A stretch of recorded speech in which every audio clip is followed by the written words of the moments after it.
নিয়মিত আয়োজন কথোপকথনে 1 জুন আদালত প্রাঙ্গণে বা বিচার বিভাগের ক্ষেত্রে অনেকগুলো ঘটনা একই সঙ্গে ঘটে গেছে। আহ শেখ হাসিনার বিচার আন্তর্জাতিক অপরাধ ট্রাইব্যুনালে আনুষ্ঠানিকভাবে শুরু হয়েছে। জামাতে নিবন্ধন ফিরিয়ে দেওয়া হয়েছে সর্বোচ্চ আদালতের আপিল বিভাগের মাধ্যমে, ফিরিয়ে দিতে নির্বাচন কমিশনকে নির্দেশ দেওয়া হয়েছে। এবং একই সঙ্গে 21শে আগস্ট গ্রেনেড হামলা মামলা থেকে তারেক রহমান সহ অন্যান্যরা যে খালাস পেয়েছেন তার বিরুদ্ধে রাষ্ট্রপক্ষ আপিল করতে পারবে, এরকম অনুমতি সর্বোচ্চ আদালত দিয়েছে। এসব বিষয় নিয়ে আমরা আলোচনা করবো। এর সঙ্গে রাজনীতির সম্পৃক্ত অথবা ভবিষ্যৎ রাজনীতির পথরেখা কিভাবে আঁকা হতে পারে সেই বিষয় নিয়ে আমরা আলোচনা করবো। এই বিষয়ে আলোচনার জন্য আমাদের সঙ্গে যুক্ত হয়েছেন গণমাধ্যম ব্যক্তিত্ব ডাক্তার আব্দুল নূর তুষার। ডাক্তার আব্দুল নূর তুষার, আপনাকে স্বাগত জানাচ্ছি আমাদের অনুষ্ঠানে। আমরা যে কটি বিষয় উল্লেখ করছিলাম একটু পয়েন্ট আকারে আমরা একটু আলোচনা করতে চাই। প্রথমত যদি আমরা ধরি, শেখ হাসিনার যে বিচার প্রক্রিয়া আনুষ্ঠানিকভাবে শুরু হলো আন্তর্জাতিক অপরাধ ট্রাইব্যুনালে, এবং সরাসরি বাংলাদেশে এই প্রথম ইলেকট্রনিক চ্যানেলের মাধ্যমে সাধারণ মানুষ দেখার সুযোগ পেল, বিষয়টিকে আপনি কতটা গুরুত্বের সঙ্গে নিচ্ছেন, অথবা এর পক্ষে বিপক্ষে কি ধরনের যুক্তি আপনার রয়েছে? ইলেকট্রনিক মিডিয়াতে আদালতের কার্যক্রম সম্প্রচার করার বিষয়ে যথেষ্ট মতবিভেদ আছে মানুষের মধ্যে। আমি ব্যক্তিগতভাবে মনে করি আদালতের বিচার ইলেকট্রনিক মাধ্যমে প্রচারিত হওয়া উচিত না, কেননা এটা হলে পরে মূলত আদালতের উপর চাপ সৃষ্টির একটি সম্ভাবনা তৈরি হয়। একটি হচ্ছে জনমতের চাপ। বিচার কিন্তু জনমত নিরপেক্ষ, মানুষ যাই চাক না কেন বিচার বিচারের গতিতে চলবে। 1 কোটি লোক যদি একটা বিষয় চায় কিন্তু বিষয়টি বিচারের উপযুক্ত না হয়, তাহলে কিন্তু বিচারক 1 কোটি কেন 100 কোটি লোকের কথা শুনবেন না। আবার যদি একজনও বিচার চায় এবং সেটা যদি উপযুক্ত হয় তাহলে কিন্তু বিচারক সেটা শুনবেন।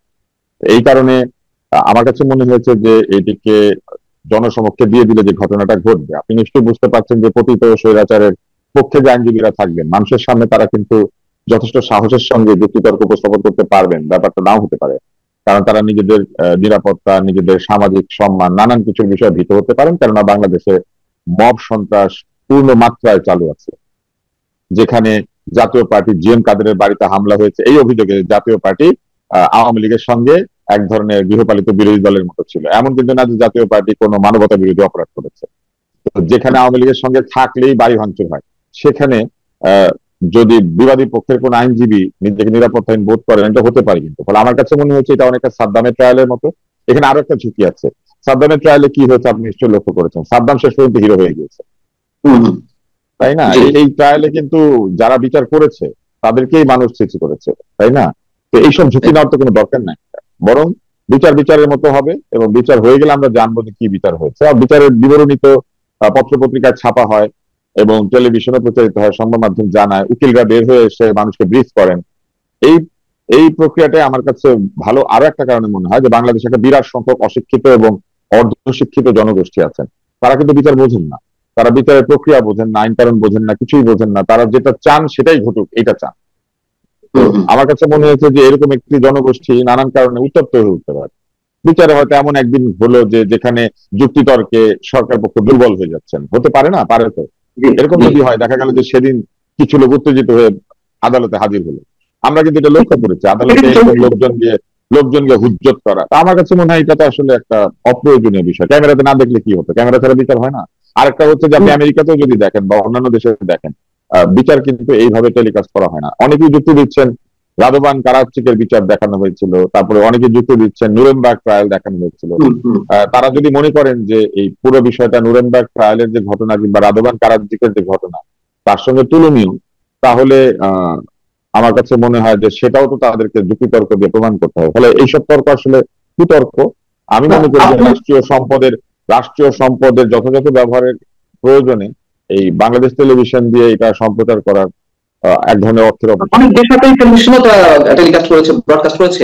আমার প্রশ্ন হচ্ছে যে বেসরকারি টেলিভিশন এগুলা করে, আপনি বেসরকারি টেলিভিশনে কাজ করেছেন, আমি করেছি। আমরা জানি যে মালিকরা কিভাবে থরহরিকম্প হয়ে যান নির্দেশ পেলে পরে, কারণ এই মালিকদের নিজেদের আর্থিক অসততা আছে, এই মালিকদের নানান ধরনের অসুবিধা আছে। বাংলাদেশে যারা টেলিভিশন চ্যানেল মালিক হয়েছেন এদের অধিকাংশই কিন্তু নানান ভাবে অসৎ ব্যবসা বা নানান ধরনের দুর্নীতির সাথে জড়িত বলে আমরা অতীতে দেখেছি, এখনো জানি। ফলে এদেরকে নির্দেশ দিলে এরা সবকিছু শোনেন। এদেরকে আসলে স্বাধীন সাংবাদিকতা এদের কাছ থেকে আশা করা যায়। আপনি যে উদাহরণগুলো দিলেন ক্যামেরা ট্রায়াল বা ক্যামেরার সামনে বিচার করার যে একটা অনেকগুলো উদাহরণ দিয়েছেন, তার মধ্যে যদি আমরা দুটি ভাগ করি, একটা হচ্ছে নুরেমবার্গ ট্রাইব্যুনাল সেটি আন্তর্জাতিক ভাবে একটা দৃষ্টান্ত হয়ে আছে আমাদের সামনে, এবং সেখানে পক্ষ বিপক্ষের দাবি ছিল হয়তো, আমি যতদূর জানি। আর সাদ্দামের বিচারটি একেবারে প্রহসনের বিচার হয়েছে, মার্কিন মুলুক যেভাবে চেয়েছে তাদের একটি সাজানো বিচার প্রক্রিয়ার মাধ্যমে তার মৃত্যুদণ্ডটি কার্যকর হলো। সেইটি তো কোনো পক্ষের দাবি ছিল না যেটি ক্যামেরার সামনে ওপেন ট্রায়াল করতে হবে, কিন্তু তারা নিজ উদ্যোগে এটি দিয়েছে। এখন এই যে দুটি উদাহরণ দিয়েছেন, দুই ধরনের ব্যাখ্যা রয়েছে। এইখানে কি কোনো পক্ষ দাবি করেছে শেখ হাসিনা বিচারের ক্ষেত্রে যে এটি ওপেন ক্যামেরার সামনে বিচার করতে হবে, নাকি অন্য কোনো উদ্দেশ্য এটি? না, একটা দাবি ছিল এনসিপি সহ কিছু দলের যে বিচার দৃশ্যমান হতে হবে। দৃশ্যমানতা যে আক্ষরিক অর্থে তারা ধরে নিয়েছেন ভিডিওতে দেখাতে হবে, এটা আমরা বুঝতে পারি না। তো বিচারকে তারা দৃশ্যমান করেছেন। আমার কিন্তু দৃশ্য অদৃশ্যের ব্যাপারে একটাই অসুবিধা, সেটা হচ্ছে যে এই ধরনের দৃশ্যমান বিচার তখন আরো চালু হবে। এবং আপনি নিশ্চয়ই লক্ষ্য করেছেন মোবাইল কোর্টের বিচারকরা সাথে ক্যামেরা নিয়ে ঘুরে, ভবিষ্যতে যদি বিভিন্ন আদালতের বিচারকরা এরকম ক্যামেরা ডেকে পাঠান এবং তারপরে তারা তাদের বিচার কার্য সারা দেশের সামনে তুলে ধরতে শুরু করেন, এটা খুব একটা ভালো নজির হবে না। আমাদেরকে কিছু কিছু জিনিস বিবেচনা রাখতে হয় যে এই কাজটা করে কি আসলে বিচারের কোনো সুবিধা হবে, কিংবা এই কাজটা করার ফলে কি বিচারের কোনো দ্রুততা বাড়বে। এটা আসলে বিচারের সঙ্গে কোনো সম্পর্কিতই না। এটা আসলে এক ধরনের সস্তা জনপ্রিয়তা বা এক ধরনের সিদ্ধান্ত নেওয়া, যেটা দিয়ে তারা খুব দেখাতে চাচ্ছেন যে আমরা বিচার করে ফেলেছি, বিচার করছি। আহ এবং এইসব বিচারের মধ্যে দিয়ে তারা জনগণের আরো বিচার প্রাপ্য আছে, সেই বিচারগুলিকে তারা ঢেকে রেখেছেন, তারা সেই বিচারগুলি করছেন না। সেই ধরনের প্রশ্ন উঠছে এখন। এর সাথে যদি আরেকটু রিলেট করি আমরা, অপরাধ ট্রাইব্যুনালের যিনি চিফ প্রসিকিউটর তাজুল ইসলাম, তিনি শুরুতে একটি মন্তব্য করেছেন যে এটি কোনো প্রতিশোধ নয়, এটি ভবিষ্যতের সুবিচারের প্রতিজ্ঞা। আমার কথা হচ্ছে যে উনি এই মন্তব্য বা কেন করলেন উপযাজক হয়ে? ওইখানে কি বিবাদী পক্ষের কোনো আইনজীবী প্রথমে এরকম কোনো কথা বলেছেন? আমার তো জানা নেই যে এই ধরনের কোনো কথা বলেছেন যে এটি প্রহসনের বিচার হচ্ছে। হ্যাঁ, কোনো বিচারিত প্রতিশোধ না। না, আপনি যদি চিন্তা করেন বিচার জিনিসটাই তো প্রতিশোধ বন্ধ করার জন্য। বিচার যদি প্রতিশোধের জন্য হতো তাহলে তো মানুষ নিজের বিচার নিজেই করতো। আপনি আমার ঠ্যাং ভেঙেছেন, আমি আমার ঠ্যাং ভাঙবো। বিচার তো টিট ফর ট্যাট না। বিচার হচ্ছে জাস্টিস ফর টিট। কেউ আপনাকে চিট করেছেন, আপনি তাকে সুবিচার করবেন। তো বিচার জিনিসটাই তো প্রতিশোধ বন্ধ করার জন্য। তাই কোন আইনজীবী যদি উপযাচক হয়ে বা আগ বাড়িয়ে বলতে থাকেন এই বিচার প্রতিশোধের জন্য না, তাহলে তার কাছে উল্টা প্রশ্ন করতে হবে যে কোন কোন বিচারগুলি প্রতিশোধের জন্য। এবং যদি প্রতিশোধের জন্য বাংলাদেশে কোনো বিচার হয়ে থাকে তাহলে তো বিচার ব্যবস্থা নিয়ে আমাদের আগে সংস্কার করতে হবে। বিচার ব্যবস্থাকে ঠিক করেন। যদি বাংলাদেশে কোনো প্রতিশোধের বিচার হয়ে থাকে, এরকম কোনো উদাহরণ থেকে থাকে, তাহলে ওইটা ঠিক করেন। ওইটা ঠিক করে তারপরে আসেন আমরা প্রতিশোধ নয় এমন বিচার করি।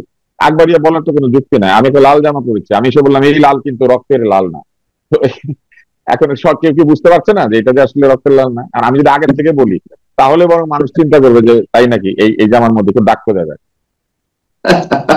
ভালো এক্সাম্পল দিয়েছেন। আমরা নিশ্চয়ই মানবতা বিরোধী অপরাধ ট্রাইব্যুনালে এর আগে যুদ্ধাপরাধের দায়ে কিংবা মানবতা বিরোধী অপরাধের দায়ে যাদের বিচার প্রক্রিয়া সম্পন্ন হয়েছে সেটিও যে একেবারে বিতর্কমুক্ত হয়েছে, নিশ্চয়ই আমরা সে কথা মনে করি না। এবং স্কাইপি কেলেঙ্কারি কথা আপনার নিশ্চয় মনে আছে, বিচারপতি নিজামুল হক সম্ভবত এই কেলেঙ্কারির সঙ্গে জড়িত ছিলেন। যাই হোক, তারপরও হয়েছে, বিতর্কের সাথে বিচার হয়েছে।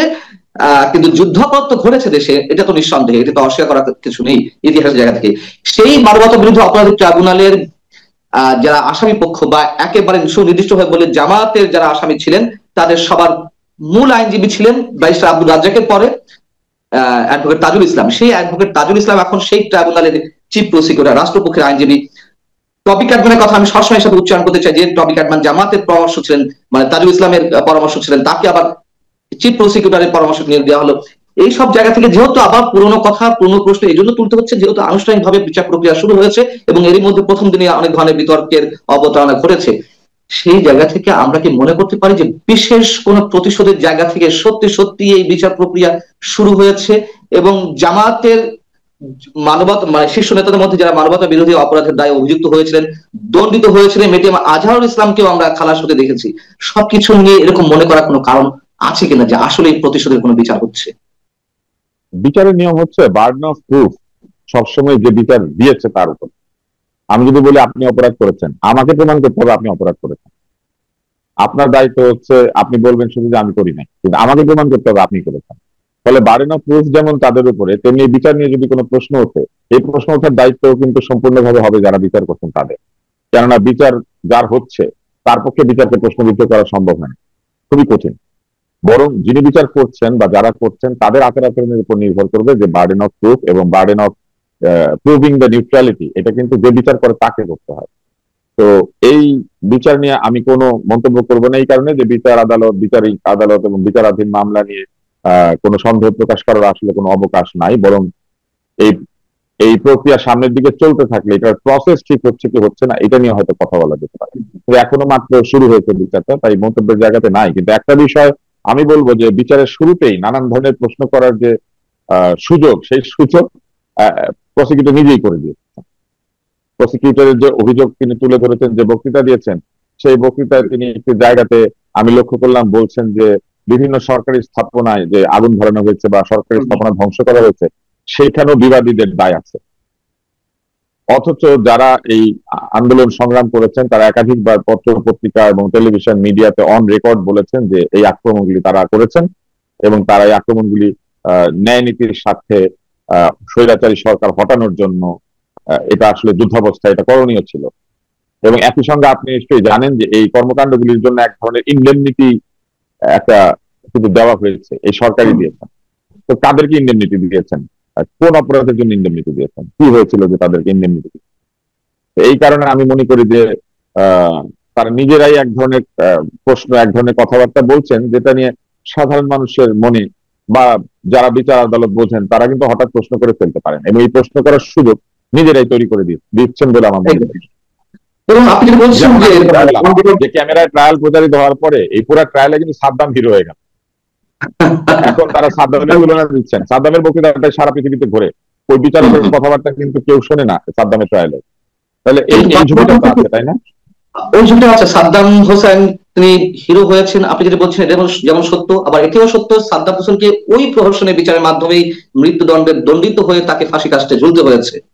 সেটা তো ধরেন একটা পক্ষের দৃষ্টিভঙ্গিতে এই বিচারটা প্রহসন ছিল, আরেকটা পক্ষ তো বলেন যে বিচারটা ঠিক ছিল। বিচারের ঠিক ভুল বিবেচনা আমরা না করি, কিন্তু পানিশমেন্টের শিকার তো হলেন, তাকে জীবনটা তো দিতে হলো, তাই না? হ্যাঁ হ্যাঁ তা হয়েছে, কিন্তু যখনই বিচার এইভাবে ওপেন ক্যামেরাতে চলে যায়, বিচারকে এইভাবে পাবলিসাইজ করা হয়, বিচারকে এক ধরনের রাজনৈতিক স্বার্থে ব্যবহারের চেষ্টা করা হয়, যেটা আওয়ামী লীগও করেছিল, আপনার নিশ্চয় মনে আছে, তখনই কিন্তু এগুলা নিয়ে প্রশ্ন ওঠে এবং তখনই এই যন্ত্রণাটা তৈরি হয়। আমরা তখন ছোট ছিলাম, আমারও বয়স কম ছিল, অনেক কিছু তখন যেটা বুঝতাম না এখন বুঝি কিন্তু, এবং মানুষের যে পরিবর্তনটা আসে এটা অভিজ্ঞতা থেকে আসে। আমি বুঝতে পারি এখন যে অনেক কিছু তখন হয়েছে যেটা আগে সহ্য ছিল ওই বিচারটা চলার সময়, এবং এখনো যেটা হচ্ছে একইভাবেই হচ্ছে। আমার সবসময় মনে হয় যে যারা ক্ষমতায় যান তারা মনে হয় আয়নাতে একে অপরকেই দেখেন শুধু, অর্থাৎ যখন এরা ক্ষমতায় আছেন তখন এরা আয়নাতে দাঁড়ালে শেখ হাসিনাকে দেখতে পাচ্ছেন, আর আমার ধারণা শেখ হাসিনা যখন ক্ষমতায় ছিলেন দাঁড়ালে এদেরকে দেখতে পারতেন, কারণ আচরণে খুব একটা তফাৎ খুঁজে পাওয়া যাচ্ছে না। আপনি যেটা বলেছেন অবশ্যই লজিক্যাল, যে চিফ প্রসিকিউটর নিজেই নিজের যে মামলা পরিচালনা সেগুলোর ক্ষেত্রে অনেক ধরনের প্রশ্নের সৃষ্টি তিনি নিজেই করেছেন। তার মধ্যে একটি হচ্ছে খুবই গুরুত্বের সঙ্গে বলতে চাই, তিনি বলেছেন 1400 মানুষ হত্যাকাণ্ডের এই বিচার প্রক্রিয়া হওয়া দরকার বা বিচার নিশ্চিত হওয়া দরকার ইত্যাদি বলেছেন। কিন্তু জাতিসংঘের যে রিপোর্ট, সেই রিপোর্টে 1400 মানুষ হত্যাকাণ্ডের শিকার হয়েছেন কিন্তু 15 আগস্ট পর্যন্ত, আর সরকার যদি গ্রেড প্রকাশ করেছে 834 জন, তাহলে বাকি 576 জন, আমার হিসেবে ভুল না হয়ে থাকে, এই বাকি 576 জনের দায়ভারও কি শেখ হাসিনার উপর 5 আগস্ট পরে যারা হত্যাকাণ্ডের শিকার হয়েছেন? প্রমাণ করতে হবে। যদি উনি 1400 জায়গায় 14,000 বললো, ওনাকে প্রমাণ করতে হবে, ওনাকে এখন প্রমাণ করতে হবে 1400, 14,000 নাকি 14 লক্ষ। কিন্তু ভলকার তুর্কের রিপোর্ট আপনি পড়লে দেখবেন ভলকার তুর্ক ওখানে রিভেঞ্জ কিলিং এর কথা লিখেছেন, যে প্রতিশোধমূলক হত্যাকাণ্ড হয়েছে। ওই রিপোর্টে কিন্তু প্রতিশোধমূলক হত্যাকাণ্ডের কথা বলা। তো একটি রাষ্ট্র কিন্তু বিচার করলে সকল হত্যারই বিচার করবে, একটি অংশের বিচার হবে আরেকটি অংশের বিচার হবে না, এটা কিন্তু হওয়া উচিত না। প্রতিশোধমূলক হত্যাকাণ্ড গুলো তো কেউ ঘটিয়েছে, সেই হত্যাকাণ্ড ঘটানোর অধিকার কি তাদের ছিল? আন্দোলনের অংশ হিসেবে কি আপনি প্রতিশোধমূলক হত্যাকাণ্ড করতে পারেন? প্রতিশোধমূলক হত্যাকাণ্ড করলে তো সেটা বিচার বিভাগকে উড়িয়ে দেওয়া হয়, দেশের সকল আইন শৃঙ্খলাকে উড়িয়ে দেওয়া হয়। তাই ভলকার তুর্কের রিপোর্টটা কিন্তু আসলে যে খুব আমি বলবো যে একপাক্ষিক ব্যাপারটা কিন্তু তাও নয়, সেখানে কিন্তু অনেকগুলি প্রশ্নের উত্থাপন করার সুযোগ আছে। এবং ভলকার তুর্কের সেই রিপোর্টের ভিত্তিতেও যদি 1400 বলা হয় তাহলে কিন্তু ওইখানে ভাগ ভাগ হবে, মানে 1400-র মধ্যে কিছু হচ্ছে 5ই আগস্টের পরে, কিছু হচ্ছে 5ই আগস্টের আগে। 5ই আগস্টের আগে অবশ্যই প্রচুর হত্যাকাণ্ড হয়েছে, সরকারি বাহিনী আক্রমণ করেছে, সরকারের যারা গুন্ডা বাহিনী তারা আক্রমণ করেছে, ছাত্রলীগ আক্রমণ করেছে, এগুলো আমরা দেখেছি নিজের চোখে, অস্বীকার করার কিছু নাই। কিন্তু সংখ্যার জায়গাটিতে আমার মনে হয় যে অত্যন্ত সতর্ক থাকা দরকার, কারণ হত্যাকাণ্ড একটার জন্য যা বিচার 100টার জন্য তাই বিচার কিন্তু। জামাতে নিবন্ধন নিয়ে একটু কথা বলি, আপনার কাছে একটু শেয়ার করি, বা আপনি যদি একটু আমাদেরকে মানে আপনার মত করে বলেন। সেটা হচ্ছে যে জামাতের নিবন্ধন হাইকোর্টের নির্দেশে ফিরিয়ে দেওয়া হলো, নির্বাচন কমিশনকে ফিরিয়ে দেওয়ার নির্দেশ দিয়েছে। প্রতীক নিয়েও তাদের বক্তব্য আছে, যাও প্রতীকটা পরের কথা। এর মধ্য দিয়ে কি আমরা এটি ধরে নেবো যে আওয়ামী লীগের সময় যে আদালতকে ক্যাঙ্গারু কোর্ট বলা হতো, বা আওয়ামী লীগের সময় আহ আপনারাই বা যারা একটু মুক্ত মনা মানুষ তারা নানান ভাবে প্রশ্ন তো তুলেছেন, ক্ষমতাকে প্রশ্ন করেছেন, এবং আদালতকে ব্যবহার করা হচ্ছে, আওয়ামী লীগ ব্যবহার করছে, এই প্রশ্নগুলো তোলা হয়েছে। এখন যা ঘটছে তাতে কি আমরা এই ধরে নেব যে আগে যা ঘটেছে এখনো তেমনই ঘটছে? এক্ষেত্রেও কোনো নড়চড় নেই, মানে মানুষ যে বৃত্তের মধ্যে ছিল সেই বৃত্তের মধ্যেই আবদ্ধ হয়ে আছে?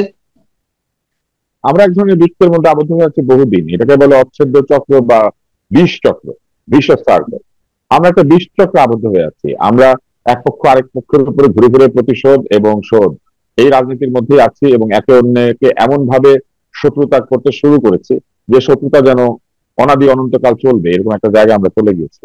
এই জায়গা থেকে দেশ উদ্ধার পাবে, এই জায়গা থেকে আমরা দৃশ্যমান সংস্কারের মাধ্যমে আমাদের মানসিকতা বদলের সংগ্রামে যুক্ত হব, এইটা ছিল আমাদের মধ্যে কিছু মানুষের ধারণা। আমরা ভেবেছিলাম এই হিংসার আগুন থেকে আমরা মুক্তি পাবো, আমরা একটা সহমর্মিতা, সহানুভূতি, সহবাস, সহ সহ বসবাসের একটা সুযোগ আমরা পাবো। আমরা ভিন্ন মতাবলম্বী হব, কিন্তু আমরা একই পাড়াতে থাকবো, একই সঙ্গে আমরা আলোচনা করবো, একজন আরেকজনের পাশ দিয়ে মিছিল নিয়ে যাবো। আমরা কেউ কাউকে অপমান করা, কেউ কাউকে আহত করা, এইসবের ভিতর থাকবো না। কিন্তু আমরা লক্ষ্য করছি যে ভাষার বদল হয় নাই, রাজনৈতিক ভাষা একই জায়গায় আছে, আচরণ বদল হয় নাই, একই রকম আচরণ আছে, চাঁদাবাজি বদল হয় নাই, চলছে।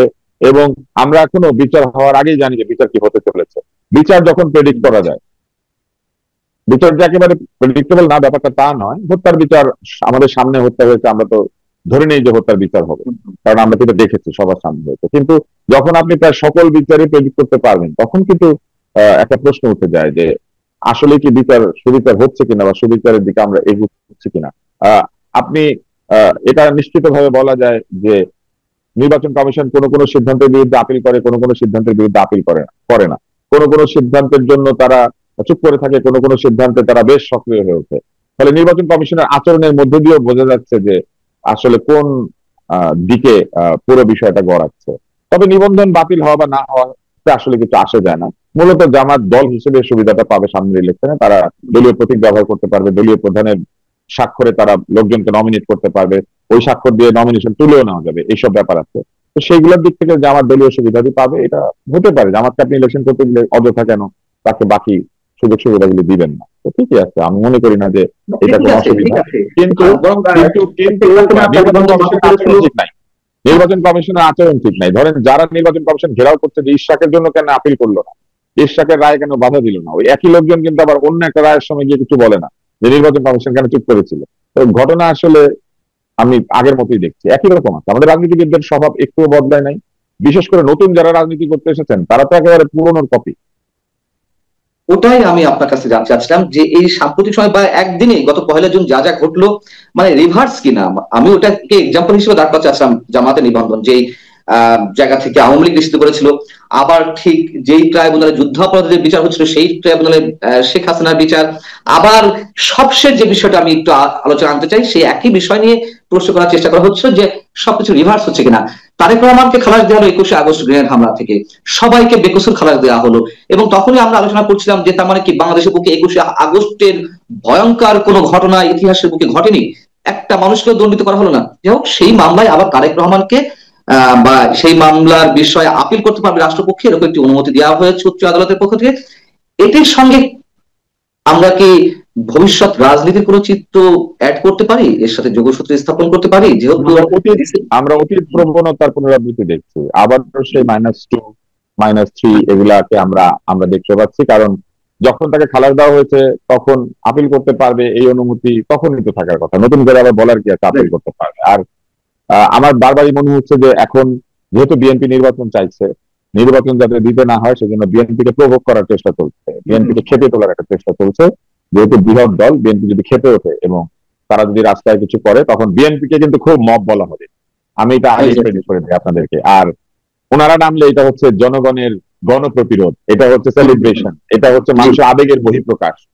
আর যখন বিএনপি নামবে তখন বলতে শুরু করবে বিএনপি আগের মতোই মারামারি করছে, সন্ত্রাস করছে। চাঁদাবাজি কিন্তু এখন অনেকেই করছে, কিন্তু আপনি দেখবেন যে বিএনপি প্রসঙ্গে আসলে তারা বলে চাঁদাবাজ, আর হুম হুম। আরেকটা দল বলে যে আমাদেরকে যারা চাঁদা দিয়েছে তাদের নাম বলবো না। তাদেরকে কি সে দেশে দেশে চাঁদা দিয়ে যাচ্ছে? তারা চাইতেছে না চাঁদা, না চাইতে এসে দিয়ে যায়। বাংলাদেশে না চাইলে পরে ভিখারিও ভিক্ষা পায় না, আর সেখানে ওনারা লাখ লাখ কোটি কোটি টাকা পাচ্ছেন, গাড়ি করছেন, তারপরে অফিস করছেন, গাড়ির মধ্যে থেকে ঘাড় বের করে দিয়ে 135 গাড়ির প্রফেশন করছেন, হাজার লোক ইফতার খাওয়াচ্ছেন, কিন্তু ওইটা চাঁদা না, কিন্তু ওইটা হচ্ছে আমরা বলবো না।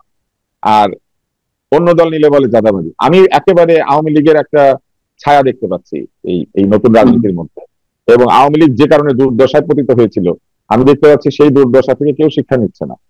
অনেক ধন্যবাদ ডাক্তার আব্দুল লতিফ তুষার আপনাকে। দর্শক, উপসংহার টানার কিছু নাই, ডক্টর আব্দুল লতিফ তুষার যা বলছিলেন তার প্রত্যেকটি কথাই বর্তমান সময়ের জন্য খুব খুব বেশি প্রযোজ্য, এবং আগামী যে পথ নির্দেশনা আমরা দেখতে পাচ্ছি দিব্য দৃষ্টিতে, নিঃসন্দেহে ভয়ঙ্কর কিছু। ভালো থাকুন সবাই, আল্লাহ হাফিজ।